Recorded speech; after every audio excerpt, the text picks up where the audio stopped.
নমস্কার বন্ধুরা, গৌতমের সাথে চ্যানেলে আপনাদের স্বাগত জানাই।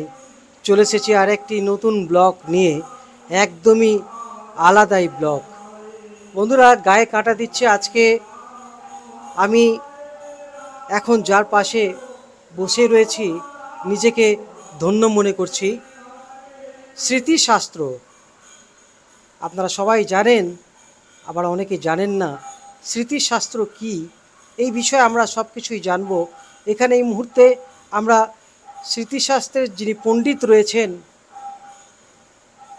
সুদেব চক্রবর্তী মহাশয়, আমরা স্বাগত জানাই গৌতমের সাথে এই চ্যানেলে। এবং পরম সৌভাগ্য আজকে ওনার সান্নিধ্যে আসতে পেরেছি। এবং আজকে আমাদের এই হিন্দু ধর্মের যে রীতি আচার, অনুষ্ঠান, ধর্মের বিভিন্ন রকম দিক দিয়ে উনি যে বিচার করেন, আজকে তাকে আমরা পেয়েছি। এরকম পণ্ডিত খুব কমই আছেন এখন আমাদের এই সমাজের বুকে। তো বন্ধুরা, দেরি নয়, আমরা এই স্মৃতিশাস্ত্র সম্পর্কে অনেক কিছু জানব। তার আগে আমি ওনাকে প্রণাম করছি এবং আশীর্বাদ নিচ্ছি, যাতে এরকমভাবে সবার কাছে আপনাদের ভালো ভিডিও তুলে ধরতে পারি। এবং স্বাগত জানাই গৌতমের সাথে এই চ্যানেলে আপনাকে। আপনার এত বছর ধরে আপনি এই স্মৃতিশাস্ত্রের উপরে যে পাণ্ডিত্য লাভ করেছেন, আপনার এই সংস্কৃত শিক্ষা কখন থেকে শুরু করেছেন? জয়গুরু। আজ শ্রীমান গৌতম এ বিষয়ে আমাকে কিছু বলতে বলল। ব্যাপারটা হচ্ছে যে আমি নিজের সম্বন্ধে কিছু বলতে চাই না। আত্মশ্লাঘা, আত্মপ্রশংসা ঠিক নয়। তবে ওর অনুরোধে আজ আমি কিছু কথা বলছি। ব্যাপার হচ্ছে যে আমি যে বংশে জন্মগ্রহণ করেছি, সেই বংশের আমাদের বৃত্তি হচ্ছে পৌরোহিত্য। পূর্বপুরুষেরা সকলেই আমাদের পুরোহিত্য করে জীবিকা নির্বাহ করতেন এবং তারা সকলেই বেদাদি শাস্ত্র, ব্যাকরণ ইত্যাদি অধ্যয়ন করে সঠিকভাবে, নির্ভুলভাবে, শাস্ত্রসম্মতভাবে পৌরোহিত্য করতেন। আমি যেখানে বাস করি সেটা বাঁকুড়া জেলাতেই বটে। সেই গ্রামের থেকে কিছু দূরে আমাদের পূর্বপুরুষরা তারা কোনো পণ্ডিতের কাছে যেয়ে, চতুষ্পাটিতে যেয়ে অন্তেবাসী হয়ে তাদের গৃহে থেকে তাদের অন্নে প্রতিপালিত হয়ে তাদের অন্ন গ্রহণ করে তাদের কাছে বিদ্যা গ্রহণ করতেন। তারপর শিক্ষান্তে তারা আবার ফিরে এসে পৌরোহিত্যে ব্রতী হতেন। এই পৌরোহিত্য কর্ম করে সারা জীবন তারা কাটাতেন। জমি জায়গা সামান্য কিছু ছিল, কিন্তু মূল বৃত্তি পৌরোহিত্য। আমাদের বংশের যারা সব এই পৌরোহিত্য বৃত্তি নিয়ে থাকতেন, তাদের মধ্যে আমার নিজের পূর্বপুরুষের মধ্যে প্রপিতামহ, পিতামহ, পিতা আমি। এই পর্যন্ত বলতে পারেন যে আমরা এখনও চালিয়ে যাচ্ছি। আমার ছেলেও পুরোহিত কর্মে নিযুক্ত আছে। এইভাবে আমাদের বংশ পরম্পরা এই বৃত্তি চলে আসছে। কিন্তু পৌরোহিত্য মানে পুরোহিত, সমাজের হিতকারী, পুরের হিত। পুরোহিত যজমানের, অর্থাৎ যাদের কাজ করবেন তাদের জন্য মঙ্গল হয়, এই হিতাকাঙ্ক্ষী হয়ে তারা কর্মে বৃত্তি থাকতেন। কিন্তু সেই পৌরোহিত্য কর্ম শিখতে গেলে প্রথমে তাদেরকে কিছু সংস্কৃত শিখতে হতো। কারণ আমাদের যে সমস্ত মন্ত্র বলতে হয়, পড়তে হয় বা যজমানকে বলাতে হয়, সেগুলো সবই সংস্কৃত ভাষায়। এই সংস্কৃত ভাষার মূল শিক্ষা হচ্ছে ব্যাকরণ। ব্যাকরণ না পড়লে এই কাজটি ব্রতী হওয়া ঠিক নয়। এবং আমাদের সব পূর্বপুরুষরা প্রত্যেকেই, আমি যে নাম করলাম, তারা সকলেই এই সমস্ত কাজ শেখার জন্যে পূর্বেই তারা কোনো টোলে চতুষ্পাঠীতে থেকে অধ্যাপকের কাছে প্রথমে ব্যাকরণ শিখতেন। পূর্বপুরুষরা শিখেছিলেন, নানা টোলে অধ্যাপনা করেছিলেন, এই অধ্যাপকের কাছে শিখেছিলেন বা অধ্যাপনাও করেছেন। আমার শিক্ষা হচ্ছে, আমি ছোটোবেলায় আমার বাবার আর্থিক অবস্থা খুব ভালো ছিল না। তিনি আমাকে অমরকানন স্কুলে, হাই স্কুলে ভর্তি করেন। সেখানে শিক্ষান্তে বাড়ি আসি। আমাদের পূর্বপুরুষদের এই যে বৃত্তি, এই অনুসারে আমার জেঠামশাই, মানে আমার বাবা দু ভাই, তার বড় জ্যেষ্ঠ জেঠামশাই আমার, তিনি আমাকে বাঁকুড়ার টোলে, বাঁকুড়ার একজন প্রখ্যাত পণ্ডিত বলা যায়, আমার চোখে তার মতো বাঁকুড়া জেলার পণ্ডিত আমি দেখি নাই, শ্রী কালীপদ পঞ্চতীর্থ মহাশয়। তিনি রাষ্ট্রপতি পুরস্কার প্রাপ্ত। এ কথাই শুধু নয়, তার পূর্বে কিন্তু আরেকটা কথা বলি, আমাদের গ্রামে একটা চতুষ্পাঠী আছে। সেই চতুষ্পাঠীটা 1928 সালে স্থাপিত হয়। আমি এখনও পর্যন্ত সেই চতুষ্পাঠীটির কাজ করে যাচ্ছি, কিন্তু বর্তমানে সরকার চতুষ্পাঠীগুলো সব উঠিয়ে দিয়েছেন। চতুষ্পাঠীর পঠন পাঠন এখন বন্ধ। সেজন্য আর চতুষ্পাঠীতে পরীক্ষা হয় না, বা পাঠও উঠে গেছে। তো সেই চতুষ্পাঠীতে আমার প্রথমে পাঠ আরম্ভ হয়। আমি মুগ্ধবোধ ব্যাকরণ, ওই যে ব্যাকরণ নাম করছিলাম, মুগ্ধবোধ ব্যাকরণ আমাকে তিনি পাঠ দেন। কিন্তু আমার যিনি অধ্যাপক ছিলেন আমাদের গ্রামের, রমানাথ কাব্যতীর্থ মহাশয়, তিনি কিন্তু সংস্কৃত স্বরের পণ্ডিত ছিলেন। তবুও আমাকে মুগ্ধবোধ ব্যাকরণে পাঠ দেন। তখন আমি মুগ্ধবোধ ব্যাকরণ পড়তে থাকি।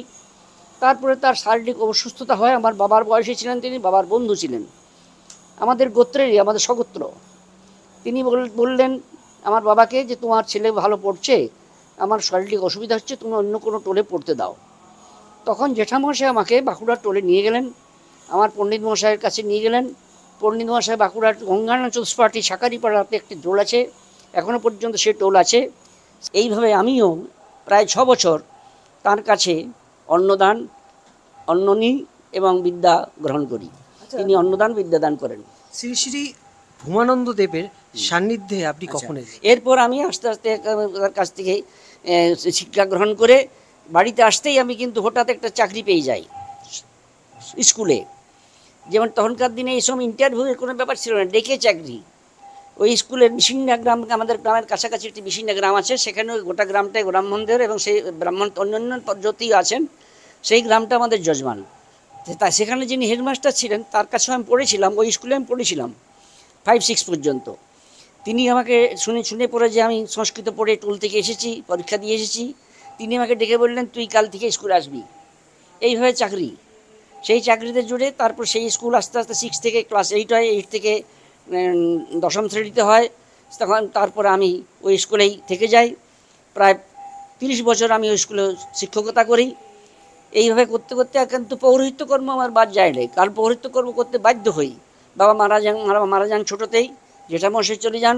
তারপরে সেই পৌরোহিত্য আমাদের অনেক যজমান বিভিন্ন গ্রামে আছে, সেই গ্রামের যজমানদের রক্ষা করার জন্যে আমাকে স্কুলে ছুটি ছাটা নিয়ে মাঝে মধ্যে সেই সমস্ত যজমান কাজে করতে হয়, পৌরোহিত্যে আমাকে ব্রতী হতে হয়। এইভাবে আমি ব্রতী হই। আস্তে আস্তে আমি গুরুর কাছে দীক্ষা নিই। আমাদের একটা কুলগুরু ছিলেন, তার কাছে দীক্ষা নিই। দীক্ষা নেওয়ার পরে আমাদের গ্রামে ভগবান শ্রী শ্রী সীতারাম দাস ওঙ্কারনাথ ঠাকুর, আমাদের গ্রামে নয়, ওই বিশিল্ডায় গ্রামে সুকুমার ঘটক, অর্থাৎ এই ভূমানন্দ দেবের দিদির বাড়ি ওইখানে। এই ভূমানন্দ দেব সঙ্গে নিয়ে সুকুমার ঘটকের বাড়িতে শ্রী শ্রী সীতারাম দাস মানে উপস্থিত হন। তার আগমনে আমিও সেই স্কুলের থেকে ছুটি নিয়ে তার সঙ্গ লাভ করি। তারপরে তিনি আমাকে দিয়ে সীতারাম দাস ওঙ্কারনাথ কাছে যাতে আমি বসতে পারি, সেই জন্য আমি সুকুমারকে বলি। সুকুমার আমার ক্লাস ফ্রেন্ড ছিলেন। সুকুমার এই রানীগঞ্জ স্কুলের ইংরাজির অধ্যাপক ছিলেন। রানীগঞ্জ কলেজের, টিডিবি কলেজের ইংরাজির অধ্যাপক। তিনি ইংরাজির অধ্যাপনা করে অবসর গ্রহণ করে এখন বোলপুরে আছেন, এখনও বেঁচে আছেন। তিনি আমার যজমানও বটেন, আমার সতীর্থ বটেন, এবং আমার বন্ধুও বটেন, অকৃত্রিম বন্ধুও বটেন। যাই হোক, তাদের কাকে বলি ভাই একবার ঠাকুরের সান্নিধ্যে দেখলে যেতে পারলে হতো, আমি ঠাকুরের কাছে বসতে চাই। তখন সুকুমার আমাকে বলে, দেখো ভাই, সুযোগ হলে হয়ে যাবে, তুমি প্রার্থনা করো।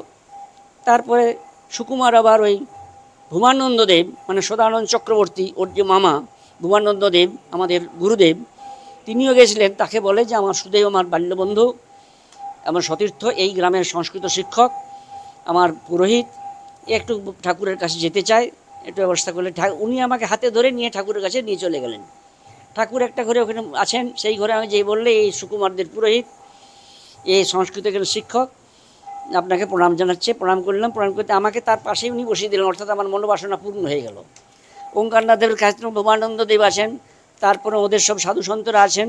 সেইখানে তিনি আমাকে সীতারাম দাস ওঙ্কারনাথ ঠাকুর, তিনি তখন শাস্ত্রীয় এই সময় বেদ বেদান্ত মহাভারত গীতা বা উপনিষদগুলো স্মৃতিশাস্ত্র সমস্ত প্রকাশ করছেন শাস্ত্র ভগবান প্রেসে। ঠাকুরের এই কাজ তখন চলছে। তিনি হঠাৎ আমাকে সেইখানে বসিয়ে ডান পাশে একটা বসিয়ে আমাকে একটা বান্ডিল, কাগজের বান্ডিল হাতে দিয়ে বলছেন এগুলা বঙ্গানুবাদ কর। আমাকে পাশে বসিয়ে দিলেন, আমাকে সেই কাজ করতে লাগলাম আমি। ঠাকুর আমাকে কাজ করাচ্ছেন, পাশে আছি। ঠাকুরের নানা রকম সেই সাধু সন্তদের সঙ্গে ভক্তদের সঙ্গে কথা বলছেন, সেগুলো আমি শুনছি মাঝে মাঝে, ওই শুনবার জন্যে আমার বসা। তারপর আস্তে আস্তে ঠাকুর আমাকে করাতে লাগলেন, আমি কাজ করতে লাগলাম। ওইখানে আমাকে প্রসাদের ব্যবস্থা হলো, খেলাম। বিকাল হয়ে যাচ্ছে, সন্ধ্যা হয়ে যাচ্ছে, বাড়ি আমার 3-4 কিলোমিটার দূরে। সুকুমারকে বললাম, ভাই আমি তো চলে যাব, ঠাকুরকে এই কাগজগুলো ফেরত দিতে পারলে ভালো তো, আমার সন্ধ্যা হয়ে যাচ্ছে, বাড়ি যাব। সাইকেলে করে এসেছিলাম। তা সুকুমার বললে, আমি তো ভাই নেব না, ঠাকুর তোমাকে দিয়েছেন, ঠাকুরকে দিতে হবে। ফেসাদে পড়লাম, ঠাকুরের কাছে যেতে পারছি না, এত ভিড়। তখন আবার সেই সদানন্দবাবুর চরণ কমলে প্রার্থনা করলাম। তিনি আমাকে নিয়ে গেলেন যে এই সুকুমারের বন্ধুটি এবং এই গ্রামের যে পুরোহিত, এদের পুরোহিত, সে বাড়ি যাচ্ছে, আমার কাগজগুলি ফেরত দিয়েছে। তখন ঠাকুর আমার কাছ থেকে কাগজ নিয়ে সব দেখলেন, দেখে বলছেন, তার পাশে একজন সাধু সম্পাদক ছিলেন, তাকে বলছেন এ কালে আমাদের সঙ্গে যাবে, জায়গা করে দিবি। আমাকে নিয়ে যাওয়ার জন্য তিনি বললেন। আমার দুর্ভাগ্য বা আমার কিছু বলতে পারেন যে ঘাটতি থাকার জন্যে আমি নিজে প্রকাশ করলাম যে আমার স্কুলে তো ছুটি নাই, কী করে যাব। তখন আমার পাশে আমার স্কুলের সেক্রেটারি ছিলেন, তিনিও ঠাকুরের শিষ্য। তিনি বলছেন ছাড়, ছুটির ব্যবস্থা করে দেবো। তখন আমি বললাম যে আমি যদি এই কাজটা শেষ করে দিই আজকেই, তা রাত্রে থেকে যাচ্ছি।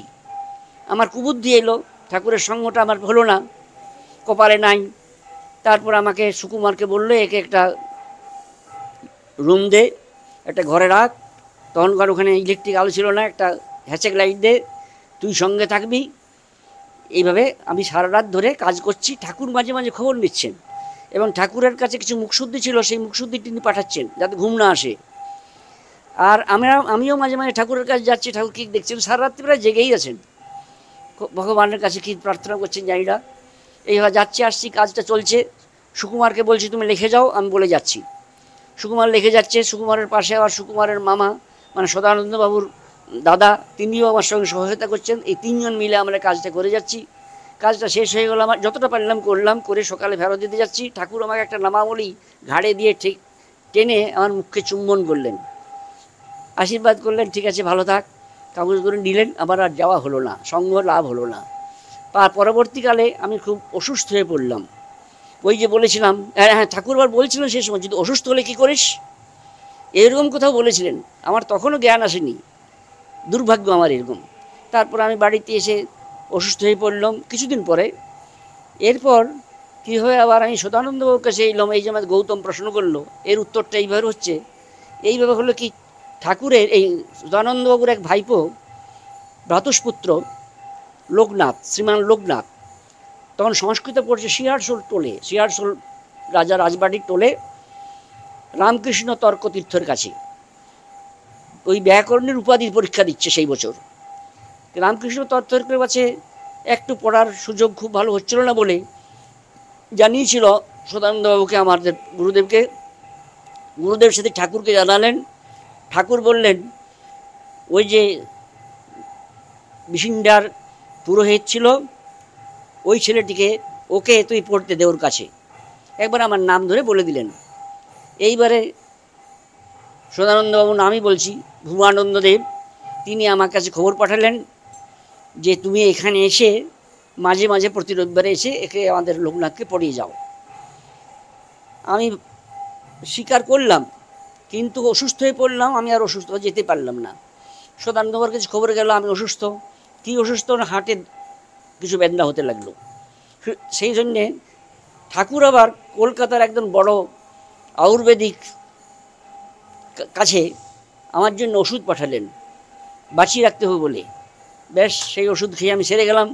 সেরে যাওয়ার পরে তখন কিন্তু সদানন্দবাবু মানে ভূমানন্দদেব ওই লোকনাথকে, শ্রীমান লোকনাথকে মিশিংটা পাঠিয়ে দিয়েছেন ওর পিসিমার বাড়িতে, মানে সুকুমারদের বাড়িতে সুকুমারের মায়ের কাছে পাঠিয়ে দিয়েছেন। এইবারে সেইখানে আমি ওকে লোকনাথকে পড়াতে লাগলাম স্কুলের ছুটির পর 4টার পরে।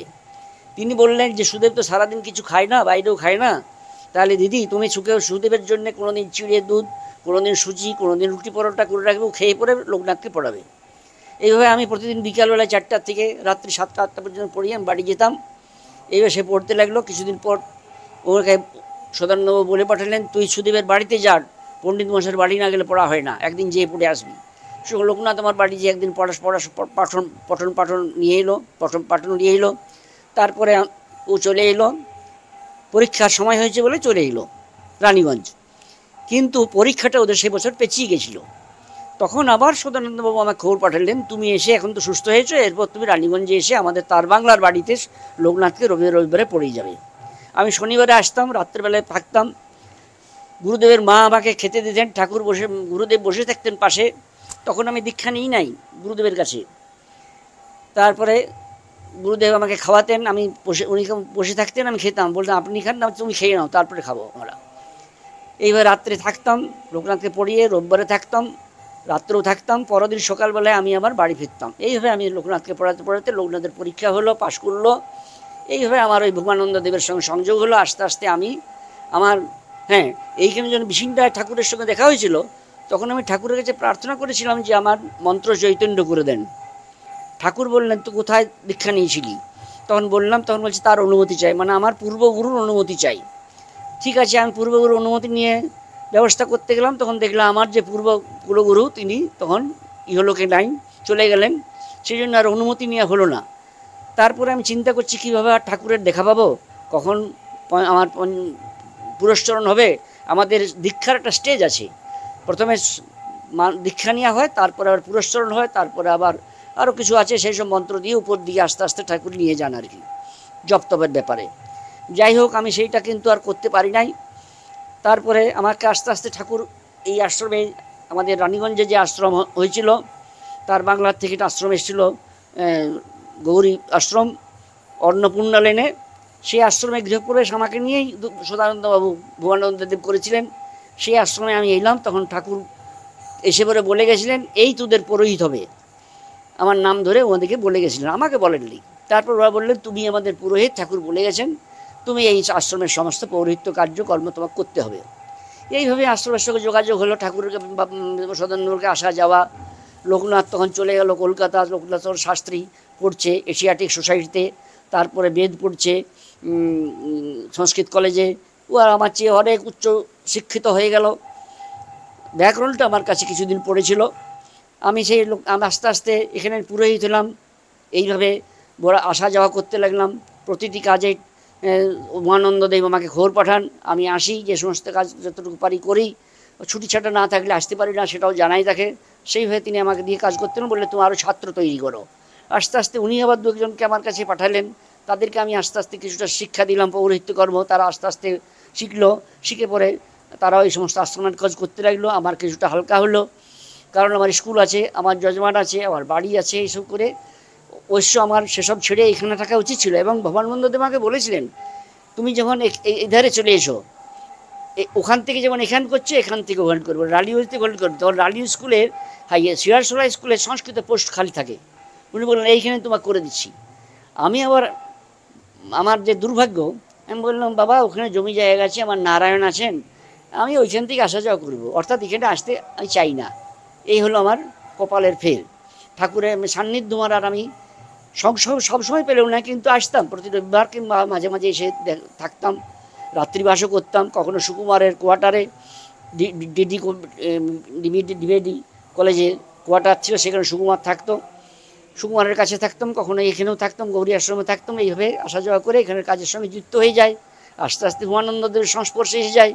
ভুবনানন্দের সংস্পর্শে এসে এখানে একটি দুর্গা পূজা ঠাকুরের অনুমতিক্রমে একটি দুর্গা পূজা আরম্ভ হয়। সেই দুর্গা পূজার কয়েক বছর করবার পরে আমার একবার হাত ভেঙে যায়। হাতটা ভাঙার ফলে আমি প্লাস্টার করতে হয় বাঁকুড়ায়। আমি জানাই ভুবনানন্দদেবকে যে আমি এবছর দুর্গা পূজায় যেতে পারবো না, কারণ হাতটা প্লাস্টার আছে, লোকে দেখবে কেমন, ভালো লাগছে না। উনি তখন বলে পাঠালেন যে হাতে হয়েছে, মুখে তো হয় নাই, ও আসবে যেন ছেলেকে নিয়ে আসে। এই যে ছেলে আজকে এইখানে আশ্রমেরা বসে আছি, গৌতম আছে, এই নাম হচ্ছে বিশ্বরূপ চক্রবর্তী। গুরুদেব নাম দিয়েছেন দেবানন্দ ব্রহ্মচারী। সেই দেবানন্দ তখন তো হয় নাই, তখন বিশ্বরূপী আছে। এ থেকে পড়ছিল সোনামুখী, বিষ্ণুপুর আর সোনামুখীর মাঝে একটা জায়গা ভোড়া নাম আছে। সেইখানে ভোড়াতে কাঠিয়া বাবার আশ্রম আছে, কাঠিবার জন্মস্থান জনঞ্জয় কাঠিয়া বাবা, তার নামানুসারে সেখানে উচ্চ মাধ্যমিক স্কুল হয়েছিল। সেই স্কুলে আমার ছেলেকে আমি ভর্তি করলাম। সেই স্কুলেই আমার ভাগ্নে প্রাইমারি বিভাগে শিক্ষকতা করতো, সেই নিয়ে তাকে ওখানে ভর্তি করলাম। ওখানে ভর্তি হয়ে গেল। যে বছর আমার হাত ভাঙলো সেই বছরই ভর্তি হয়েছিল। আমার ভাগনাকে জানালাম যে গুরুদেব আমাকে যেতে বলছেন, ভাগনা আমার ছেলেকে অর্থাৎ বিশ্বরূপকে তুই পূজার 4-5 দিন আগে পাঠিয়ে দিবি, বলিস না আমার হাত ভেঙেছে বলে। তারপরে আমার কাছে পাঠিয়ে দিল। ও বিশ্বরূপ আমার সঙ্গে এলো। সঙ্গে আসবার পরে বিশ্বরূপ এখানে আমার ছেলে আনন্দে নানা রকম সকলের সঙ্গে মেশামেশি করে সবাইকার আনন্দে বললেন আমি এইখানে পড়বো, আর আমি ওই সোনামুখী যাব না ভোড়া স্কুলে। এই হলো বিশ্বরূপের এখানে আগমন, গুরুদেবের সংস্পর্শ, তারপরে দীক্ষা, তারপরে ব্রহ্মচারিত্ব ওই ভুবনানন্দদেবের কাছেই হয়। তারপরে ভুবনানন্দের কাছে আমি কিন্তু কিছুই জানি না, তিনি যে ব্রহ্মচারী দিচ্ছেন আমার কাছে কোনো কিছু আলোচনাও করেন নাই। জানে যে সুদেবের এটা ভিতরের মত আছে, যাই হোক, যে ব্রহ্মচারিত্ব করে নিল। ব্রহ্মচর্য মানেই সে আর বিয়ে করবে না। ওর মা তো খুবই অসুস্থ হয়ে পড়লো। আমি জানালাম, গুরুদেব বললেন আমি যাব। গুরুদেব আমার সঙ্গে 4জন ব্রহ্মচারী একসঙ্গে ওই ব্রহ্মচর্য নিয়েছিল। সেই এখানে আছে নিমাই, গোবিন্দ, ভবনাথ আর এই বিশ্বরূপ, এই 4জন নিয়েছিল। তারা 4জনকে গুরুদেব নিয়ে আমার বাড়ি গেছেন। গাড়ি থেকে নেমে আমার দুয়ারে যখন ঢুকছেন, আমি তখন আমার স্ত্রীকে বললাম যাও ঘর দেখিয়ে নিয়ে এসো ঠাকুর গুরুদেবকে। না আমি যাব না, ওরা আসছে শুনলে ওর মনটা খারাপ হলো না। চলো চলো গুরুদেবকে ঘর দেখাতে হয়। দিয়ে যে যখন দুয়ারে ঘরটা দেখাতে যাচ্ছে, 4জনকে গুরুদেব দুপাশে হাত দিয়ে ধরেছেন। হাত দিয়ে ধরে যখন দেখলো যে এই 4জন ব্রহ্মচারী, তখন সেখানে সে পড়ে গেল, অজ্ঞান হয়ে গেল। তারপরে গুরুদেব জলে ছিটা দিয়ে ওঠো মা, তোমার ছেলে থাকলো, এ তো বিয়ে করলে পরে হয়ে যায়, এ তো তোমারই ছেলে থাকলো, যখনই বলবে তখনই আসবে, আমার কোনো বাধা নাই। একে ছোট গাছ চারা লাগালে যেমন এটা বেড়া লাগাতে হয়, আমি বেড়া কিছুদিন থাকলে ওকে বেড়া দিয়ে রাখবো, যাচ্ছে গাছটা বড় হতে পারে। এই জন্য আবার কাছেই থাকবে, তোমার কাছে থাকবে না তো, তোমার যখনই দরকার হবে আমি পাঠাবো, থাকবে, আসবে, যাবে, করবে, কিছু দুঃখ করো না, এ তোমারই থাকলো। এইভাবে তিনি ব্যক্ত করাতে আমার স্ত্রী কিছুটা শান্ত হলো। শান্ত হওয়ার পরে সেইখানে বিশ্বরূপ ব্রহ্মচর্য নিয়ে এলো। এই তার জীবন। গুরুদেব ছিলেন, একসঙ্গেই ছিল। গুরুদেব ভালোই রেখেছিলেন। গুরুদেব আবার চলে গেলেন আমাদের ছেড়ে। বেঁচে থাকলে আমরা অনেক কিছু পেতাম, জানি না তিনি এত সালে চলে যাবেন। তার কাছে যে সমস্ত জিনিস পেয়েছি তা সত্যি সত্যি এই যে গৌতমের কাছে, গৌতম একটু আগে বলছিল আমার শরীর কাটা দিচ্ছে, আমারও তেমনি শরীর কাটা দিচ্ছে। তিনি কি যে ছিলেন, তিনি স্থিতপ্রজ্ঞ ছিলেন, তিনি নিত্য সন্ন্যাসী ছিলেন। গীতা একটা নিত্য সন্ন্যাসীর লক্ষণ আছে যে নদ্দেষ্টি ন কাঙ্ক্ষতি। দেখতাম তার এই অপূর্ব রূপ, তিনি কখনো কোনো কিছু কাঙ্ক্ষা করে না, আকাঙ্ক্ষা করে নাই। তাহলে গোটা রানীগঞ্জের শহরের সমস্ত ধনী লোক এসে তাকে দান করতে পারতো, কিন্তু কিছু কোনোদিন করেন নাই। ওই আশ্রমের বেড়ার বাইরে তিনি বেরোতেন না, খুব প্রয়োজন হলে কখনো কখনো যেতেন। তারপরে বিশ্বরূপ নাম শিখলো। ওই সব ছেলেরা যারা ব্রহ্মচারী ছিল তারাও সদ্গুণ আশ্রয়ত। কেউ নাম করতে পারে, কেউ রান্না করতে পারে, কেউ গাছ করতে পারে, কেউ রান্না ছুটতে পারে। এইভাবে তিনি বলতেন। একটা সভায় তিনি বলছেন যে আমার তো কোনো গুণ নাই। ভুবনানন্দ বলছেন আমার তো কোনো গুণ নাই, আমি না করি পারি কীর্তন করতে, না পারি করতাল বাজাতে, না পারি খোল করতে। এরা খোল বাজাতে পারে, বিশ্বরূপ খোল বাজাতে পারে, করতাল বাজাতে পারে, হারমোনিয়াম বাজাতে পারে, গান করতে পারে, নাম করতে পারে, এরা সব পরিবেশন করতে পারে, এরা সব কাজ করতে পারে। আমার হাতও নাই, পাও নাই, কিছু নাই। তখন আমাদের ওইখানে একটা স্কুল আছে, যমুনা মারোয়ারি গার্লস স্কুল। সেখানে তখন প্রধান শিক্ষিকা ছিলেন কি আমাদের মিনতি দফাদার। তিনি ওই সবাই ছিলেন, উঠে বলছেন আমি একটি কথা বলবো, দাদার হাত পা কি করে থাকবে? দাদার তোর হাত, মানে সদানন্দর সম্বন্ধে বলছি বাবা, ভ্রমণানন্দ দেবের সম্বন্ধে বিনোদী চট্টোপাধ্যায় বলছেন, তিনি খুব উচ্চশিক্ষিতা মহিলা, বিদুষী মহিলা। তিনি বলছেন যে দাদার হাত পা কোথায় থাকবে, দাদার হাত পা সব তো গুরুতে সমর্পণ, মানে ঠাকুরের উপর সমর্পণ। ঠাকুর ছাড়া তিনি জানতেন না। জন্মাষ্টমীর পূজা হয়তো ঠাকুরের মাথায় ফুল, শিবরাত্রি হয়তো ঠাকুরের মাথায় ফুল। আমি একবার শিবরাত্রির পূজাতে বাইরে গেছি, সন্ধ্যাবেলা এসেছি, গুরুদেব পূজা পুষ্পাঞ্জলি সব দিয়াচ্ছেন, শিব পূজা করাচ্ছেন, আমি পেছনে বসে আছি যাতে আমিও গুরুদেবের হাতে পুষ্পাঞ্জলি দিতে পারি। কিছুক্ষণ পরে আমার দিকে নজর পড়ে, বাবা তুমি এরকম লীলা করো না, তুমি সামনে এসে বলাও, আমি বসে থাকবো। না বলি, না বাবা, আপনার করুণার থেকে আমি যেন বঞ্চিত না হয়, আপনি বলুন, আমি পুষ্পাঞ্জলি দেবো। ঠাকুর খুব হাসতে লাগলেন, আমাকে পুষ্পাঞ্জলি দিয়ালেন, আমি পুষ্পাঞ্জলি দিলাম। তিনি ইংরেজির শিক্ষক ছিলেন, পাশ্চাত্য বিদ্যায়। বলতেন, বাবা তোমরা তো দেব ভাষা শিখেছো, আমি তো ম্লেচ্ছ ভাষা শিখেছি। এইভাবে তিনি নিজেকে ইয়ে করতেন। আমাদের লোকনাথ যখন ডক্টরেট করে, লোকনাথের নানা বিষয়ে সাহায্য উনি করতেন। এবং আমি যখন আসতাম ওই তার বাংলাতে পড়াতে, আমি হয়তো ভর্তি খাবার পরে কিছু ব্যাখ্যা লিখে গেছি, তারপরে পরের রোববারে এসে দেখছি সেগুলো কিছু কাটা রয়েছে এবং সংস্কৃতে লেখা রয়েছে। লোকনাথকে জিজ্ঞাসা করতাম, এগুলো কে লিখেছেন? বলছে নাবু লিখেছেন। নাবু সবাই বলতো, আমাদের ওকে নামটা নাবু বলতো আর কি, ডাক নামে এরকম একটু আদর করে বলতো সবাই। ইনি লিখেছেন। আমি দেখলাম সে এত আমার কেটে বলছে, ও তুই সুদেব বলেছে, তুই বুঝতে পারিস নাই। তার মানে বলতো না সুদেব জানে না, সুদেব ভালো লিখতে পারে না, এটা লিখে, এসব কথা নয়। ওকে বলছে তুই সুদেব বলেছে, তুই ভালো লিখতে পারিস নাই। দেখ একটু কেটে প্রাঞ্জল সংস্কৃতে লিখতেন, সেই সংস্কৃত আমাদের জ্ঞানের ভাণ্ডারে নাই, থাকতো না। এরকম দেখেছি যে তার সংস্কৃত জ্ঞান। তাছাড়াও তা সেই ভূমানন্দ দেবকে কি বলবো, তিনি যে কিসের পারদর্শী ছিলেন না, কখনো খেলার, অনেকে বসে আছে খেলার খবর হচ্ছে, খেলাতে তিনি যে পৃথিবীর কত বড় বড় খেলোয়াড়দের তাদের সে ফুটবল খেলা, ক্রিকেট খেলা সে সম্বন্ধে বলতেন, ইতিহাসের পাতা খুঁজলে ইতিহাস সম্বন্ধে বলতেন, ভূগোলের পাতা শুনলে ভূগোলের পাতা নিয়ে বলতেন। এইসব নানান গল্প সব শুনে অনেক অধ্যাপক, পণ্ডিত, শিক্ষক তারা সব যখন বসে থাকতেন, সেই সব কথা যখন হতো তারা আশ্চর্য হয়ে যেতেন। বিশেষত বিশ্বরূপকে তিনি গান শেখাবার জন্যে এই রানীগঞ্জের একজন খুব বড় ওস্তাদ ছিলেন, নামটা হ্যাঁ জয়সওয়ালের কাছে বিশ্বরূপকে শিক্ষা করতে দিয়েছিলেন যাতে ও সব গান শিখুক। বিশ্বরূপ সেখানে শিখেছিল। একদিন জলসভায় হঠাৎ চলে এসছেন বিশ্বরূপের কাছে খোঁজ নিতে। উপরে উঠেছেন, দোতলায় ঠাকুরদেব থাকতেন, বিশ্বরূপের খোঁজ নিচ্ছে। বিশ্বরূপ সাধারণত একটু কম বয়সে ছিল, তো ছুটে ছুটে পেলায় তো বাজার পাড়াতে এই পাড়াতে। এরপরে উনি গেলেন, কী বাবা কী বলছেন? না আমি বিশ্বরূপের খোঁজ এসেছিলাম। আসুন আসুন। বিশ্বরূপকে নিয়ে জয়সওয়ালকে নিয়ে গিয়ে তিনি নিজের ঘরে বসালেন। নিজে যেখানে বসতেন তা নয়, ওনার সঙ্গে একই আসনে বসলেন। বসে দেখি আপনার নামটি নয়, জয়সওয়াল আপনি? খুব আলিঙ্গন করে একদম অশ্রুপ্লাবিত নমতে তাকে বরণ করলেন। তারপরে নানা রকম সঙ্গীত চর্চা করতে থাকলেন। সেই সঙ্গীত শাস্ত্রের, প্রাচীন সঙ্গীত শাস্ত্রে যে সমস্ত যে গোপন তথ্য এবং নানা তথ্য যেগুলো অপ্রাকৃত, সেই সব কথা শুনে জয়সওয়াল আশ্চর্য হয়ে গেলেন। পরে বিশ্বরূপকে বললেন, আজ আমি নূতন একটা জগতে এসে পড়েছি বিশ্বরূপ। এইভাবে তিনি লোক ছিলেন, না সঙ্গীতে না শাস্ত্রে। এবং এই যে স্মৃতিশাস্ত্রের ব্যবস্থা, আমার সংকল্প লেখা, আজ আমার কাছে ছাত্ররা এসেছে, তাদের সংকল্প লেখেছিলেন এখনই।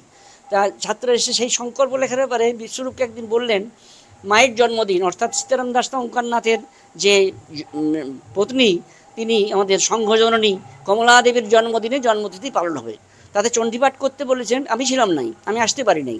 বিশ্বরূপ বললেন তুই চণ্ডীপাঠ কর। উনি সংকল্প লিখলেন। সেখানে লিখলেন সংকল্পটা যে কাশ্যপ গোত্র শ্রী বিশ্বরূপ দেব শর্মা। আমি বিশ্বরূপকে পরে এসে দেখালাম, বলে তোর গোত্র চেঞ্জ হয়ে গেল। সাধুদের গোত্র চেঞ্জ হয়ে যায়, ব্রহ্মচারীদের গোত্র চেঞ্জ হয়ে যায়, গুরুর গোত্র হয়ে যায়। আমরা ভরদ্বার গোত্র, কিন্তু তিনি সেটা গুরুর গোত্রতে পরিবর্তন হয়ে গেল বিশ্বরূপ। এইভাবে তিনি সে বিশ্বরূপকে যে সংকল্প নিলেন, সেই সংকল্প দেখলে আমি অবাক হয়ে গেলাম যে এই সংকল্প তার একজন ইংরেজি শিক্ষক তার কাছ থেকে কী করে বেড়ে আসে। তার ভূমানন্দ দেবের সম্বন্ধে বলবার অনেক কথা আছে। সবচেয়ে ভালো যদি বলতে পারে, তিনি আমাদের সুকুমার বাবু, তিনি আমার সহৃদয় বন্ধু। তিনি এখনো আছেন, কিন্তু অসুস্থ আছেন। আমি এরপর জানতে চাইছি, কিঙ্কর দেবানন্দ ব্রহ্মচারী আপনার যোগ্য সন্তান এবং শ্রী শ্রী ভূমানন্দ দেবের আদর্শে পালিত একজন সাধু পুরুষ, তার সম্পর্কে আপনার অভিমত কী? এই যে ব্রহ্মচর্য নেওয়া, একটু আগে বললাম যে আমার সঙ্গে কোনো আলোচনা গুরুদেব না করে তাকে দিয়েছেন। তার যোগ্যতা আছে কি না আছে আমি জানি না, তবে সেই তাকে দিয়েছেন, তার সঙ্গে দিয়েছিলাম। তাকে না দিলে তে বলেছিল কি জানেন? সে বলেছিল, বিশ্বরূপ বলেছিল, যদি তোমাকে ব্রহ্মচর্য না দেন, আমাকে গেরুয়া না দেন, তাহলে আমি এখান থেকে বেরিয়ে চলে যাব, বাড়িও যাব না। তখন বলছে ঠিক আছে তোর হবে। এইভাবে গুরু দিয়েছিলেন। তো যাই হোক, সেই তিনি যোগ্য ভেবেছেন না ভেবেছেন জানি না। কিছুদিন থাকার পর ব্রহ্মচর্য আছে, ওর মা খুব ব্যাকুলতা করতে থাকে। আমি একদিন হঠাৎ প্রশ্ন করে বসলাম ভবানন্দের কাছে, বাবা, বাবাই বলতাম, প্রথমে সুকুমারের অনুসারে মামা বলতাম, তারপরে বাবা বলতাম। যেহেতু তোমার কাছে আমি মন্ত্র চৈতন্য পেয়েছি, মন্ত্র হয়েছিল আমার, তিনিও গুরু আমার, তারে তো বললাম, বাবা, বিশ্বরূপের তো 8 বছর প্রায় ব্রহ্মচর্য নেওয়া হয়ে গেল, তাহলে এরপর ওকে সংসার ধর্মে নিয়ে যেতাম, আপনি একটু অনুমতি করবেন? কিছুক্ষণ বসে আমার সামনে বলল, আর কেউ ছিলেন না, আমার দিকে একটু তাকালেন। সে তাকাতে আমার খুব ভয় হয়ে গেল। আমি সেইখান থেকে বেরিয়ে চলে গেলাম। কিছুক্ষণ পরে ঘুরে এলাম, বলি না, এটা তো আমার শোনা ওষুধ ভালো হলো না। আমি যে আবার বসলাম, গুরুদেব আর আমার গায়ে হাত বুলাই বলছেন, এবং জোর করেই বলছেন, ঠাকুরের উপর ছেড়ে দাও, ঠাকুর ঠিক করবেন সে কীভাবে চলবে না চলবে, চিন্তা করবে না, জানি তুমি সাধু তৈরি করতে পারো, ওর যদি অধঃপতন ঘটে তাও তুমি কিছু বলবে না, ও যদি উপরে যাও তাকে সেই জন্য আমি ওকে কোনো শাসন করি না, এমন কিছু বলি না। তো এইভাবে আবার গুরুদেব কাছে আর আমি কোনো বক্তব্য রাখলাম না। ওর মাকে যে জানালাম, তুমি আমাকে কোনোদিন বলো না, আমি কিছু ওর সম্বন্ধে কিছু বলবো না। ও আসতে যাওয়াতে বললে, আজ ওকে আসতে বলবে ওর জন্মদিনে, আমি বলি আমি তো বলবো না। আমাদের গ্রামের কেউ এলে তার হাতে বলে পাঠাতো ওর মা। গুরুদেব বললে হ্যাঁ জানে, জন্মদিনে যাবে, 3 দিন থাকবে, চলে আসবে। এইভাবে আসা যাওয়া করতো, থাকতো। তারপরে গুরুদেব কি জানি না, আমি একদিন জিজ্ঞাসা করেছিলাম, এই যে ব্রহ্মচর্য যারা নিল, এদের কর্মের একটা সিদ্ধান্ত কি? না, বলছে কোনো সিদ্ধান্ত নাই, যদি বলে দিই এই বিধি অনুসারে চলতে হবে তাহলে এরা পারবে না, ঠাকুর সব করে দেবেন, যতটা পারবে এরা করবে। প্রথমে তিনি খুব কঠিন নিয়মে ওদিকে ব্রত করার নাই, তারপরে আবার প্রাতঃস্নান করাতে লাগলেন, গুরুগীতা পড়াতে লাগলেন প্রতিদিন, দেব বিষ্ণু সহস্রনাম নিত্য পাঠের ব্যবস্থা রাখলেন, এটা করতেই হবে, সন্ধ্যা হোম, এই নিত্য ব্রাহ্মণকে, যেগুলো শূদ্র ছিল আমাদের নিমাই গোবিন্দ, তাদেরকেও বললেন তোমাদের এই কাজ করতে হবে, গুরুগীতা পড়তে হবে, সহস্রনাম করতে হবে, এইগুলো তোমাদের নিত্যকর্ম। এইভাবে তিনি আস্তে আস্তে চাপ দিতে লাগলেন। কিন্তু প্রথমে আমাকে বললেন, নিত্যকর্ম যদি ওদিকে চাপ দিই তাহলে কিছু গুরুদেব সব ঠিক করবেন। উনিও ঠিক সবই গুরুদেবের উপর নির্ভর করতেন, কিছু ঘটনা ঘটলে গুরুদেব যা করেন সব ঠিক করবেন। এই গুরুর উপরে সব নির্ভর, গুরুপ্রপন্ন তিনি ছিলেন, তাকে আমরা চিনতে পারলাম না। তার হঠাৎ চলে যাওয়াতে আমাদের খুবই এইভাবে তার গুরুদেবের কাছে থাকলো। গুরুদেব, আমি একবার পড়বার সময় বললাম যে বাবা, ওকে রাত জেগে আমাকে পড়াতে হয়, আমিও জাগবো, ওকে আমি ভোরে উঠাবো, আমি পড়াবো। এইভাবে তিনি তাকে মানুষ করে তুলেছিলেন। জানি না কতটা মানুষ হয়েছে, কি হয়েছে জানি না, আমার কিছু বলার অধিকার নাই গৌতম। তাকে সে গুরুর নির্দেশে চলছে। আমার কিছু বললে, আমি একটু মাঝে মাঝে কথা বললে সে দুঃখ পায়, সেই জন্য আর আমি দুঃখ দিই না। গুরুদেবের আদেশেই চলুক, তাকে ভগবান যেভাবে চালাচ্ছে সেইভাবে চলবে, আর গুরুদেব ঠিক পথে রাখবেন এই আমি বিশ্বাস করি। এটি।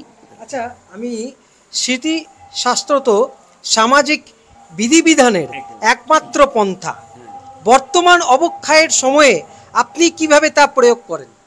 এই স্মৃতিশাস্ত্র আমাদের ঠাকুর একটা বলেছেন, স্মৃতিশাস্ত্র হচ্ছে প্রহরে বেষ্টিত রাজপথ, ভিআইপি রোড। ভিআইপি রোডে দুধারে পুলিশ থাকে, কলকাতায় আছে, সে ভিআইপিরা যাবে, তাদের কোনো বাধা বিঘ্ন হয় না। তেমনি স্মৃতিশাস্ত্র যদি আমরা ধরে থাকি, ঠাকুর বলছেন স্মৃতিশাস্ত্র হচ্ছে আমাদের রক্ষক। এই স্মৃতিশাস্ত্র একটা হচ্ছে আমাদের হিন্দু ল, হিন্দু আইন। এই স্মৃতিশাস্ত্র আমাদের এই যে পৌরোহিত্য কর্মে যেমন ব্যাকরণ আবশ্যক, পৌরোহিত্য কর্মে তেমনি স্মৃতিশাস্ত্র আবশ্যক, অবশ্যই জানতে হবে। আর কবে দুর্গাপূজা হবে, গত বছর যে গোলমালটা হচ্ছিল, কবে নবপত্রিকা আসবে, কবে অষ্টমী পূজা হবে, নবপূজা হবে, এগুলো সব জ্যোতিষশাস্ত্রে নির্ভর করে, সময়টা নির্ভর করে দেয়। কিন্তু বিচারটা আবার স্মৃতিশাস্ত্রে বলেছে যে এই তিথিটা এইখানে মানতে হবে। আমাদের যেমন একাদশী, কোনো দিন একাদশী নাই, এই গতবার একটা একাদশী গেলো, সারাদিন একাদশী নাই, কিন্তু একাদশী পাঞ্জিতে লিখেছেন। পঞ্জিকাগুলো কারা লেখেন জানো বাবা? পঞ্জিকাগুলো দেখেন হাজার হাজার পণ্ডিত মিলে বসে পঞ্জিকা লেখেন, সেখানে সকলেই স্মৃতিশাস্ত্রজ্ঞ পণ্ডিত, তারা বিচার বিবেচনা করে। যেমন স্কুলের খাতাগুলো দেখা হলে হেড এক্সামিনার থাকে, প্রথমে এক্সামিনার দেয়, তারপরে হেড এক্সামিনার দেখে, তারপর পরীক্ষার ফল প্রকাশ হয়, তেমনি এই পঞ্জিকাগুলোও প্রথমে নানা রকম পুরোহিতের কাছে, বড় বড় পণ্ডিতের কাছে যাইতে, যেমন আমার পণ্ডিত মশাই কালীপদ বাবুর কাছে আসতো, দেব প্রতিষ্ঠা কবে হবে আপনি জানাবেন, তার কাছে কাগজ পিএম বাগচি কিংবা গুপ্ত প্রেস পাঠিয়ে দিতেন, কখন? জানুয়ারি মাসে এই পঞ্জিকা বেরালো, আর তারপরে বছরে সমস্ত পাঠিয়ে দেওয়া হলো। এইবার তিনি কালেকশন করে কবে কী হবে সৃষ্টিশাস্ত্র অনুসারে, কবে এটা দেবতা প্রতিষ্ঠা হবে, কোন দিন দেবতা প্রতিষ্ঠার অনুকূলে বা তিথি নক্ষত্র আছে, সেই সব বেছে তাকে ঠিক করতে হবে। ওইটা কালীপদ বাবুটাই ঠিক থাকবে না, ওইটা আবার হেড এক্সামিনাররা দেখবে যেটা ঠিক করেছেন কি না। এইভাবে পঞ্জিকাতে বলা আছে যে আমাদের কোনো ভুল ধরতে পারলে 1,00,000 টাকা পুরস্কার দেবো। তাহলে তাদের কত বিবেচনা করে পঞ্জিকা বার করতে হয়। এই সমস্ত পঞ্জিকার যে সমস্ত লেখা আছে, সেই পঞ্জিকা দু রকমের এখন হয়েছে, একটা প্রাচীন পন্থা আর একটা হচ্ছে দিক সিদ্ধান্ত, বিষ্ণু সিদ্ধ সিদ্ধান্ত। আমরা কিন্তু ঠাকুরের পথে আছি। ঠাকুর ওই উত্তর প্রেস পিএম বাগচি মানতেন, তিনি বলতেন ওই পঞ্জিকা অনুসারে মা দুর্গা এখনও আসছেন, সেই অনুসারে এখনো চলে। ঠাকুর স্মৃতিশাস্ত্র খুব মানে মানতেন, তার অনুসারে ভূমানন্দদেব স্মৃতিশাস্ত্র অনুসারে চলতেন। স্মৃতিশাস্ত্র হচ্ছে আমাদের জীবনের রক্ষা এবং স্মৃতিশাস্ত্র হচ্ছে আমাদের আইন। আজ কি করব? অবশ্য বর্তমানে তো গৌতম যে প্রশ্ন করলো, আপনি কিভাবে প্রয়োগ করবেন হ্যাঁ, বর্তমানে? এই যে প্রাচীন আগে যে সব স্মৃতিশাস্ত্রের দুরকম আছে, এটা প্রাচীনকালের লোকেরা প্রয়োগ করলে এখনও পালন করছে, কিন্তু এখন খুব বেশি পাচ্ছে না। তাহলে প্রাচীনকালে যারা লিখে গেলেন তারা আমাদের এইটা করলে আমাদের ভালো হবে, ভালো মানে আমাদের সুখ শান্তি হবে, আমাদের মঙ্গল হবে, এই জন্য তারা লিখে গেছেন। যদি আমরা না মানি, এটা দুরকম কথা আছে, বিধি আর নিষেধ। সৃষ্টিশাস্ত্রে এটা বিধি মানে ইহা করিবে, ইহা বিধি, ইহা করিবে না এটা নিষেধ। আমাদেরকে বললো দেখো তুমি এটা খাবে না, কোনো একটা অবক্ষ দ্রব্য বলছি, তাহলে আমার খাওয়া উচিত নয়। আবার বলল এইবারে ইহা খাইবে না, তিথি নক্ষত্র হিসাবে যেটা লিখেছে, এটা স্মৃতিশাস্ত্রের কথা। স্মৃতিশাস্ত্র আমাদের দেশে অনেক স্মৃতি আছে, তার জন্য প্রথম স্মৃতি হচ্ছে মনুস্মৃতি। বেদের থেকে এসেছে সে স্মৃতি। বেদে যে সমস্ত কথা বলেছে সেগুলো আইন করে প্রচলন করলে মনুস্মৃতি, মনুসংহিতা। মন্ডত্রী বিষ্ণু হারিত যাজ্ঞবল্ক সনঙ্গিরা জুমাপস্তম্ভ সম্বর্তা, এবারে নানা রকম মুনি ঋষিদের স্মৃতিশাস্ত্র আছে। সেই স্মৃতিশাস্ত্র সবই ঠাকুর প্রকাশ করেছিলেন শাস্ত্র ভগবান প্রেস থেকে, সেগুলো আমাদের কাছে আছে। আমাদেরকেও সেই স্মৃতিশাস্ত্র কিছু পড়তে হয়। রঘুনন্দন আমাদের এই বাংলায়, রঘুনন্দন যে অষ্টাবিংশতি তত্ত্ব মানে আন্দিক করতে গেলে সকালে কেমনভাবে বসবো, সকালে কখন উঠবো, সকালে কি করব, আচমনীয় জলটা কীভাবে নেব, জলটাকে হাতের কেমন হাতটা করতে হবে, এইভাবে সমস্ত বিধি লেখা আছে। এই বিধি মানে চলবে। আবার ইহা করিবে না মানে এরকমভাবে তুমি সকালের এই সন্ধ্যার সময় ত্যাগ করিয়া যদি করো তোমার ফল হইবে না, ইহাতে ফল হইবে, ইহাতে ফল হইবে না, হইবে না আর হইবে, এই যে একটা বিধি আর নিষেধ, এই স্মৃতিশাস্ত্রের কথা বলে গেছে। বর্তমান যুগে যে মানুষেরা হয়তো অনেক সময় এগুলো পারছেন না, তার জন্য কিছু অনুকল্প ব্যবস্থা আছে। যেমন একাদশী উপসন্তি নুম্ব ভক্ষা, একাদশীতে জল পান করিবে না, কিন্তু বর্তমানে লোকের কলিযুগ, তাদের ক্ষুধা, অন্নপ্রাণ, অন্নই পাদের প্রাণ, ক্ষুধা তাদের হৃদয়ে আছে সবসময়। তাহলে তারা কি করবে? তাদের বলছে আচ্ছা একটু জল টল খাবে। তার বলছে জল খেয়ে তো থাকা যাচ্ছে না, তার ফল খাবে, ফল খেয়েও থাকা যাচ্ছে না, তাহলে ঠিক আছে একটু কম আহার করবে, দুধ ছানা এসব খাওয়া করতে হবে। এসব যদি না পারো তাহলে যা হোক কিছু খেয়ে থাকো, কিন্তু অন্নটা খেও না। এইভাবে একটা নিষেধ করা, এগুলো অনুকল্প বলা যায়। এই সমস্ত ব্রতের অনুকল্প, সাধ্য এই যে সাধ্য বিবাহ আমাদের সব আছে, সেগুলো যে স্মৃতিশাস্ত্র অনুসারে সামাজিক রীতি অনুষ্ঠান আছে, সেগুলোও অনেক সময় এই করবে, কিন্তু না পারলে এটা এই করবে। এখন বর্তমানে সেই সব জিনিসটা অনেক লঘু হয়ে গেছে। তবে লঘুটা না করে সেটা যদি আমরা পুরোপুরি মানতে পারতাম তাহলে আমাদের মঙ্গল হতো। তাহলে এখন বর্তমানে যতটা হোক পারতে হবে, তবুও আমাদের যে স্মৃতিশাস্ত্রকাররা যেগুলো লিখে গেছেন, স্মৃতিশাস্ত্র আমাদের সম্পূর্ণ আমাদের মঙ্গলকারক এবং আমাদের রক্ষাকারক, সেটা আমাদের মানা উচিত, পালন করা উচিত এই মনে করি। অসংখ্য ধন্যবাদ। এতক্ষণ আপনারা স্মৃতিশাস্ত্র নিয়ে এবং স্মৃতিশাস্ত্র পণ্ডিত শ্রী সুদেব চক্রবর্তী তার সম্পর্কে অনেক কিছু জানতে পারলাম। উনি যে এতক্ষণ আমাকে সময় দিলেন তার জন্য অসংখ্য ধন্যবাদ, প্রণাম জানাই, শতকোটি প্রণাম। তো বন্ধুরা, আজকে আমরা বিদায় নেওয়ার আগে এখানে আমি ঢোকার মুখেই এখানে দেখেছিলাম এখনও শিক্ষা গ্রহণ উনি করাচ্ছেন। এখানে অনেক দূর দূরান্ত থেকে শিক্ষা গ্রহণ করার জন্য এসেছেন। তোমার নাম? আমার নাম রাহুল রায়। তোমার নাম? অক্ষয় ব্যানার্জি। কোথা থেকে আসছো তোমরা? আমি গ্রাম উগড়াড়ি থেকে। তুমি? আমি ইন্দুপুর থানার অন্তর্গত জড়িদা গ্রাম থেকে আচ্ছা, আসছি। কি বিষয়ে এখন পড়াশোনা করছো? আমরা এখন আমাদের যিনি গুরুদেব আছেন ওনার চরণে প্রথমে আমি কোটি কোটি প্রণাম জানাই। তিনি আমাদেরকে সমস্ত কিছু পূজা অর্চনা এমনকি ব্যাকরণ সহ সমস্ত কিছু যে সংস্কৃতের বিষয় হয় সেগুলো প্রত্যেকটা জিনিস শেখায়, এমনকি জ্যোতিষ সম্বন্ধেও তিনি আমাদেরকে জ্ঞান প্রদান করেন। আচ্ছা, পড়াশোনার সাথে সাথে এই যে পড়াশোনা, এটাতেই কেন তোমাকে টানলো? দেখুন, প্রথমত সৎ গুরু পাওয়া গেলে সবটাই সম্ভব হয়।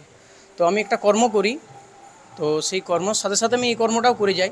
আমি যখন ছুটি পাই, ছুটিতে থাকি, তখন গুরুদেবের শরণাপন্ন হই। তিনি এমনকি আমি না আসতে পারলেও তিনি আমাকে ফোন করে ডাকেন, আয় কই আসবি না, তার দ্বারাই সম্ভব হয়, এটাই আর কি।